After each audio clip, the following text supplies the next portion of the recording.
Okay, so I am back for another episode of the dog breeds that are recognized by the AKC. This is the third video in this series. As a reminder, I'll be doing another series for the other registries because some registries have different standards. Different breeds are recognized. Some breeds that aren't recognized by AKC are recognized by them, etc., etc. So today we're going to be talking about the Airedale Terrier. I'm a little late on this video. This video was supposed to be done last Friday, at the beginning of January, but I was on vacation, so I apologize ahead of time for that. So, the Airedale Terrier. Height 23 inches, weight 50 to 70 pounds, and life expectancy 11 to 14 years. With family, they are affectionate, 3 out of 5. So they are pretty affectionate. They're not overly affectionate, lovey-dovey. But they do care for their family. They are very, I've met a couple. They're actually really good dogs. Good with young children, 3 out of 5. So, great with children, but all in all, you should watch your kids around them. They are bigger dogs, so, good with other dogs, 3 out of 5. Pretty average. 3 out of 5 is kind of like that sweet spot. They're not too much, and they're not too little when it comes to these traits. Physical. Shedding level 1 out of 5. So they don't really shed. As far as I know, they hardly shed at all. Their coat is wiry. It does need to be stripped. They shouldn't be shaved, as far as I know. They can be clipped. Grooming frequency, 3 out of 5. So not daily, not monthly, right in there about once a week, every other week, roughly. Drooling level, 1 out of 5. They do not drool. Their coat length is short to medium. Social. Openness with strangers, 3 out of 5. Playfulness level, 3 out of 5. Watchdog protective nature, 5 out of 5. These dogs are protective. They will tell you when there's someone there. And if I remember correctly, they were used as war dogs. Right next to German Shepherds and stuff like that. Adaptability level, 3 out of 5. Pretty adaptable. Again, pretty average. 3 out of 5 is pretty average. Personality. Trainability level, 3 out of 5. They are eager to please, but they can be stubborn. Again, this is just from what I've heard from the owners of the ones that I have met.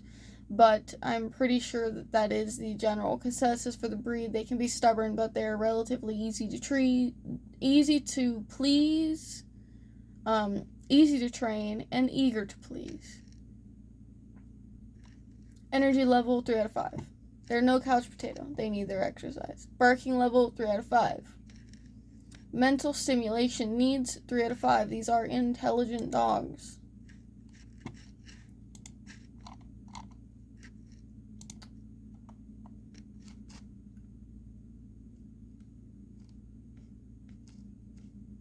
So, the Airedale Terrier was recognized as a breed by the AKC in 1888.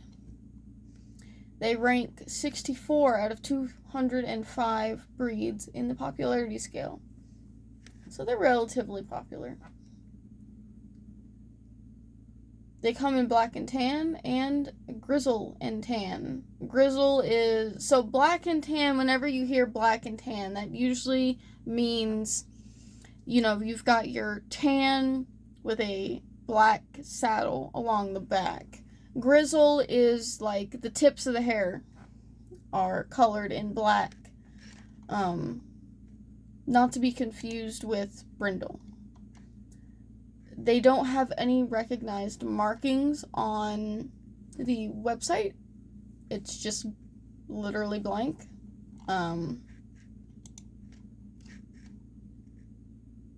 About the breed.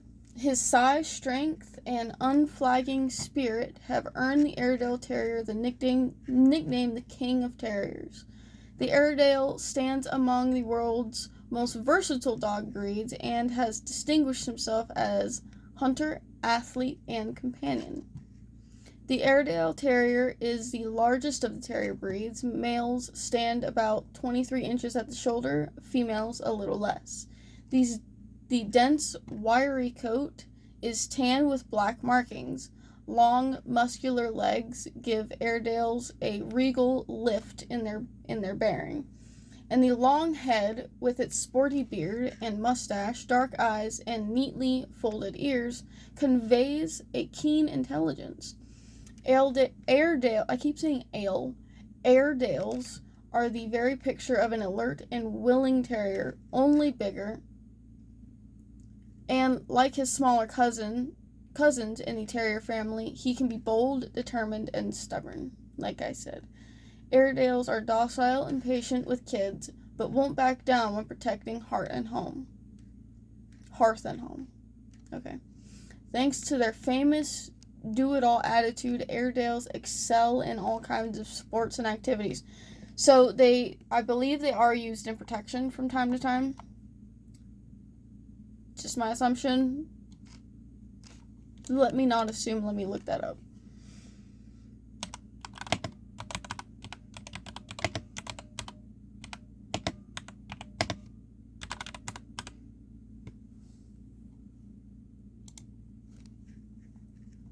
Yes.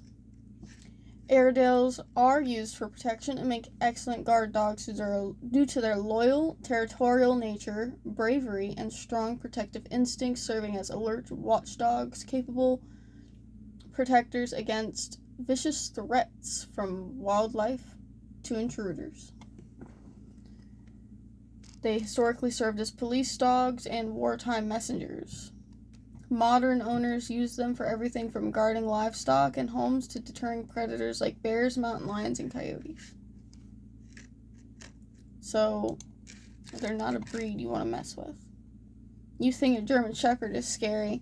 You don't want to see an Airedale on a property that's barking at you. I mean, I wouldn't step foot out of my car. What to expect when caring for an Airedale? Health. They are generally healthy dogs. Responsible breeders will test for health concerns such as hip dysplasia, malformation of the hip joint. Airedale's ears should be checked regularly to remove foreign matter and avoid buildup of wax, and his teeth should be brushed regularly. Recommended health tests from the National Breed Club include hip evaluation, cardiac exam, ophthalmologist evaluation, and kidney disease screening, CHIC. So, pretty standard large breed issues, for the most part. The Airedale has a short, wiry coat that needs relatively little maintenance on the grooming side. Weekly brushing keeps the coat looking good and has the additional advantage of removing dead hair that would otherwise be shed around the house. Some people with dog allergies have found that they can share a living space with a well-brushed Airedale without suffering many symptoms, if any.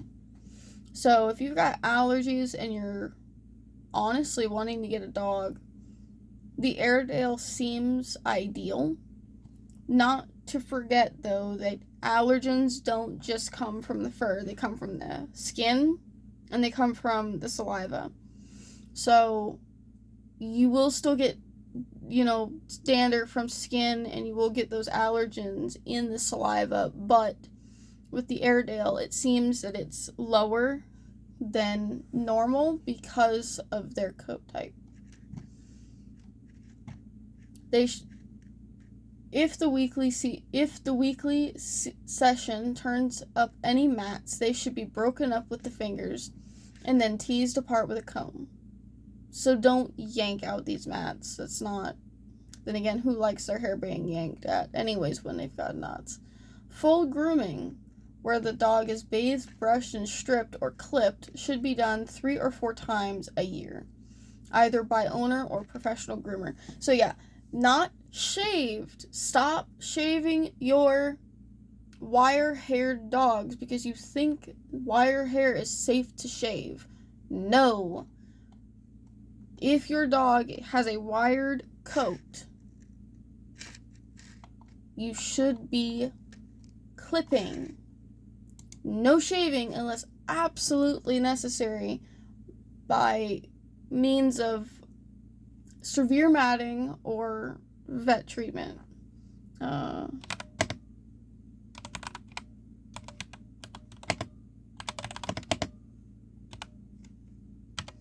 And here's why.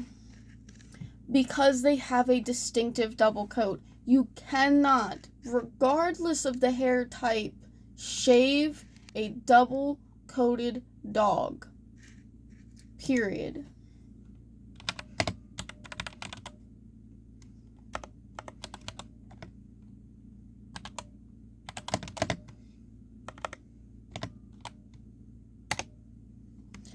The reason why you can shave poodles is because they have a single layer coat.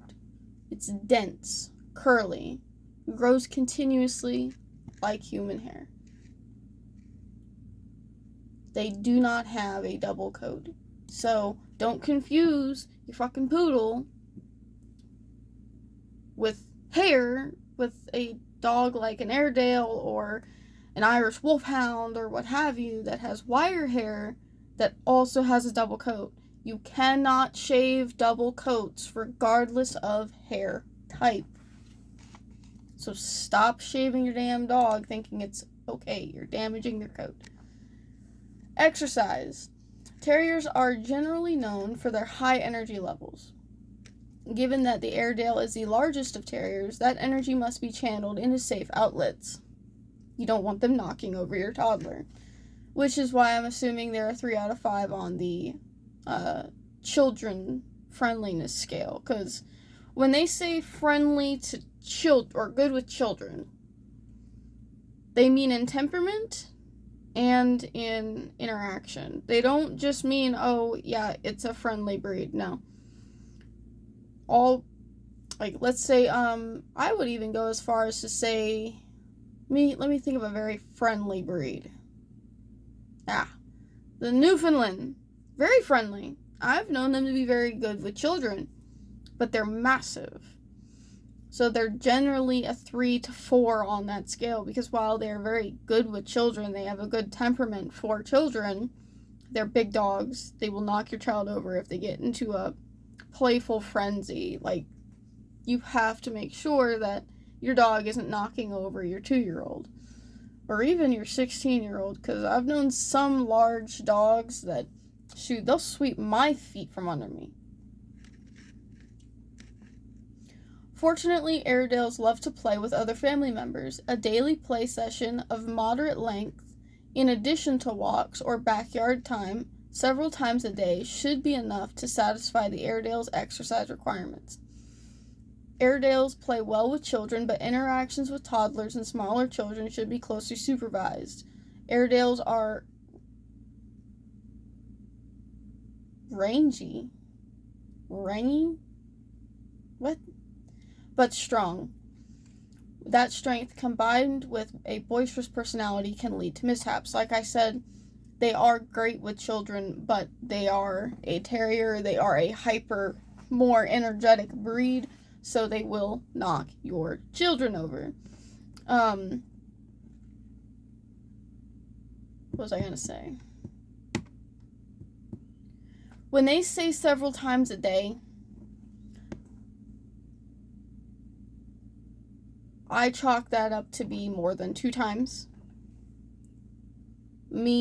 So for the breeds that I've owned and the one that I currently own, outdoor time usually suffices for one of those things. Just being outside in our yard. However, he still gets 2 walks a day plus playtime. He doesn't play with toys, so we have to chase and rough and tumble, tag and, those games that gets me almost knocked over, and it's my own fault, because he doesn't like play with toys at all. So when we're roughhousing, he gets boisterous and goes between my legs, and I nearly fall over. But don't assume you have to take your Airedale for 5 to 7 walks a day. That's not what they're saying. What they're saying is 2 to 3 walks a day, plus playtime, plus any yard time that they might get, safe yard time, either on a cord lead or behind a fence, are adequate for this dog. Now, you can't substitute mental exercise with physical exercise. I found the best way to get these types of dogs, these types of working dogs, the most tired, the most well exercised, is on top of those walks and on top of those playtimes. Give them an activity toy, something like something that you can put food in, or something that they can work out with their mind. Like, how am I going to get to the thing that's in this thing that I want to get to? Also, playing find it games. Their favorite toy, take it and hide it, have them go find it. Make them use their nose, make them use their brain. Puzzle toys are also great. Puzzle boxes, they can toss them around and you get stuff out of them. In general, on top of their physical exercise, you would want to give them mental exercise as well. Otherwise, you're still going to have a dog that's frustrated and hyper and doesn't seem to be tiring out, because you've tired the body out, but the mind's still going, and so the dog is still going. Training. Because of the Airedale size, he is a medium-sized dog, but the largest of the terrier breeds. Strength and rambunctiousness, obedience training is highly recommended. At a minimum, an Airedale should learn basic obedience commands such as come, sit, and stay. I'm going to add on leash manners to that, because basic commands are one thing, but having a heel command or an easy command on the lead is important, as well as a leave it. The 2 things that I would add to basic commands are leave it, because it's important, and easy or heel. I use both easy and heel, depending on the situation. Heel is when we're on a sidewalk or I need him near me because we're passing something that I don't want him going crazy over. Jackson likes to jump. He likes to want to play with people and other dogs, so a heel and a leave it in those situations is important. But easy means you're allowed to be ahead of me, but you can't pull. So I tell him, okay, easy, and he can go away from his heel, but that doesn't mean he's allowed to pull or be much. So I would add those commands to a list of basic commands for a dog. I guess you could add a recall. No, that's come. Never mind. I'm stupid. I'm not reading. The breed's intelligence and the fact that they bond closely with family members can make training easier. Owners and trainers should keep in mind that an intelligent dog is an easily bored dog, so varied training sessions will be more successful than repetitive ones. So I would say keep your training short and sweet, end on a good note. 15-minute sessions twice a day are good, as well as add in the commands that you're training. Add them in while you're on a walk. If you're going for a walk with your dog, and you're in the process of training, like, let's say you've already done your first training session today, and you've gotten good progress on teaching sit. Well, when you're on your walk, ask for a sit. Just randomly ask for a sit and reward that sit. Don't make the training sessions sectioned off to at home, because you need to add variety of where these commands are happening. I'll go more over what I feel on training and what other trainers believe is important that I trust. Also, an easily bored dog who is often left home alone for long periods of time will tend to develop undesirable behaviors such as shredding your couch. It's happened. It often helps to provide the dog with challenging toys that will keep him happily occupied. It happened to me because someone I adopted a shepherd some years ago, and we were in the process of crate training because she was a little destructive, and someone left her crate open and just let her wander the house, and then they decided they were going to go to Dunkin' Donuts. It was not me. I was at work. And I came home to this person being very upset with my dog, and I'm like, why are you mad at her? Come to find out, she tore up all the couch cushions. And I'm like, was she in her crate? And they said, well, I figured she's in there too much. I didn't want to leave her. Dude, you're going to Dunkin' Donuts. You weren't here, and for the vast majority of the day, you were outside. So you're telling me you was outside for over an hour, and then was like, I'm going to Dunkin' Donuts, and just left the dog out? She was already ripping up the couch, dude. You didn't even bother checking inside before you left. She was already ripping up that couch. Guarantee it. Nutrition. Airedale should do well on a high-quality dog food, commercial or manufactured or home-prepared, with veterinarian supervision and approval. Any diet should be appropriate to the dog's age. Some dogs are prone to getting overweight, so watch your dog's calorie consumption and weight level. Treats can be an important aid in training, but giving too many can cause obesity.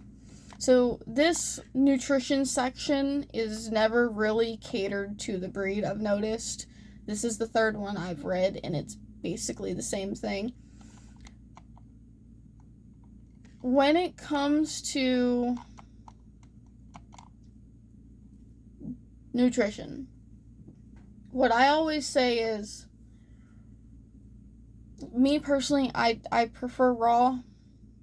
Some people can't afford to go raw or go 100% raw food.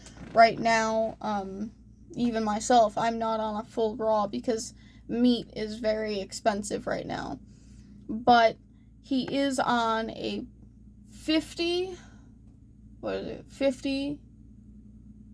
30, 10, 10. So it sounds complicated, but there's a 30-10 in there for meat.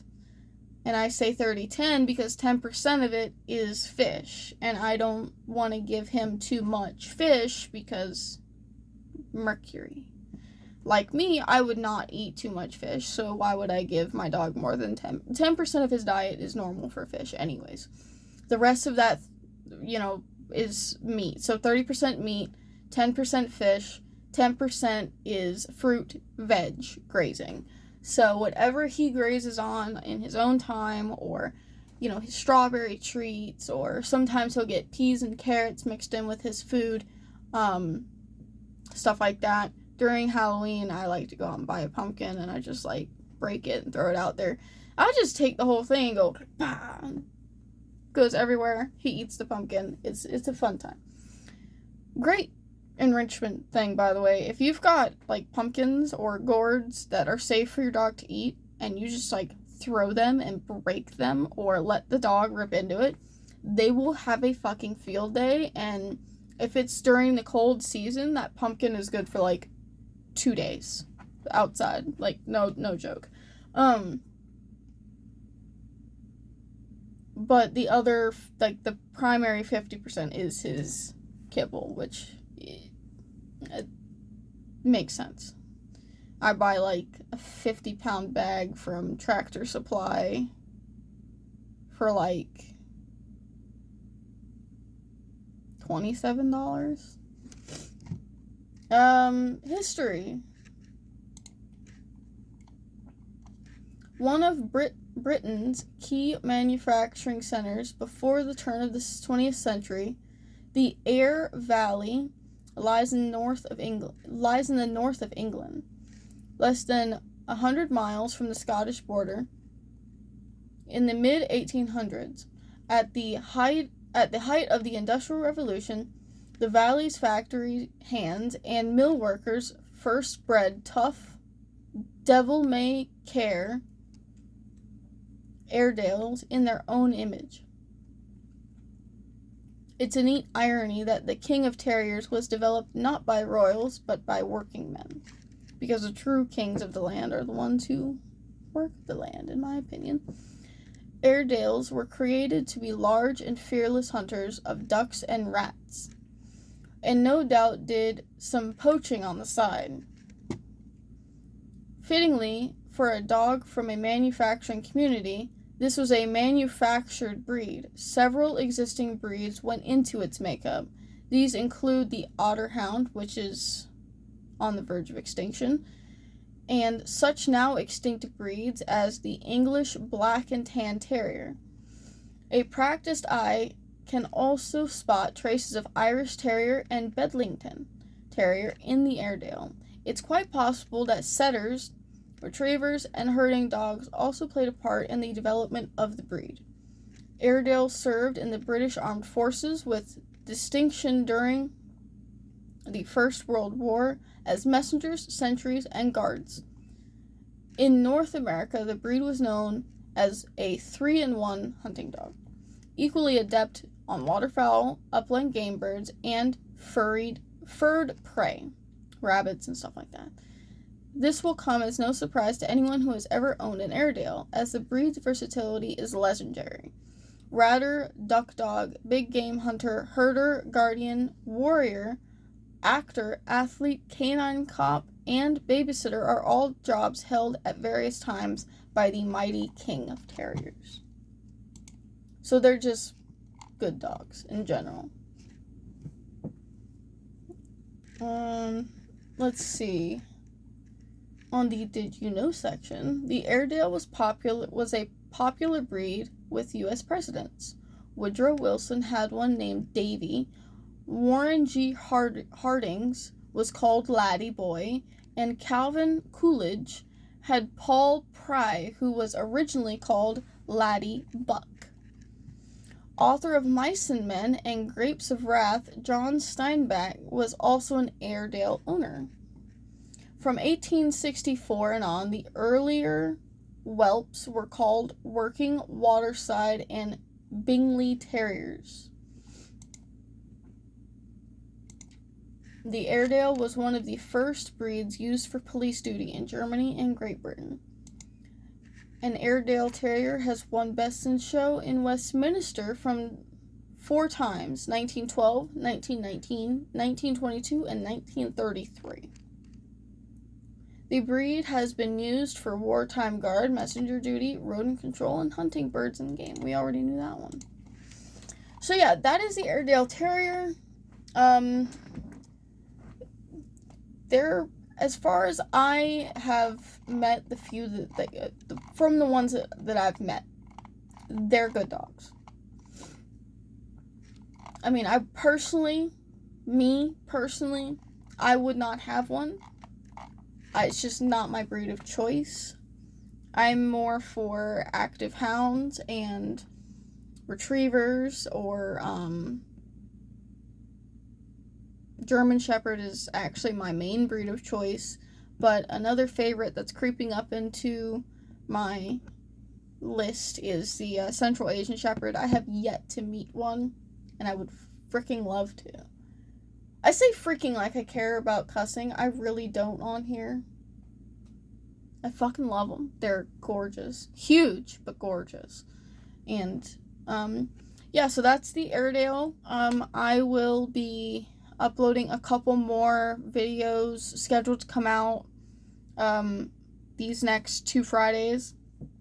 And the next dog on our list is going to be the Akita. So look forward to the video on the Akita. Akitas are another favorite dog of mine. And I will see you guys in the next one. Don't forget to like and subscribe if you want to see more of these. Bye!